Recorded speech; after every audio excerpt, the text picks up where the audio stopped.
పరమతండ్రి తన సముఖానికి విచ్చేసినటువంటి వారు మనుషులు అర్పిస్తున్నటువంటి అర్పణలు నీ విధేయత నీవు ఎలాగనో అర్పిస్తున్నావు అనేది చూస్తాడు, కానీ నీ యొక్క సీనియారిటీని బట్టి దేవుడు అర్పణలు అంగీకరించడు.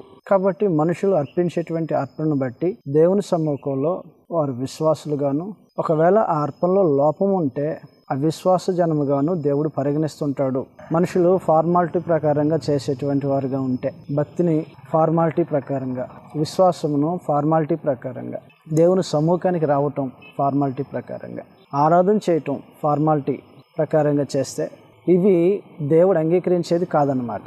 కయ్యను ఫార్మాలిటీ ప్రకారంగా తీసుకెళ్ళాడు దేవుని సముఖానికి అర్పణలు. అందువలన నువ్వు దేవుని సముఖానికి విచ్చేసేటప్పుడు సిన్సియారిటీతో చేస్తున్నావో, ఫార్మాలిటీతో కార్యక్రమాలు చేస్తున్నావో దేవుడు ప్రతిదాన్ని పరిశీలిస్తున్నాడు. సిన్సియారిటీతో చేసేదానికి దేవుడు కొలకట్టి, సిన్సియారిటీతో చేసేదానికి దేవుడు ప్రతిఫలం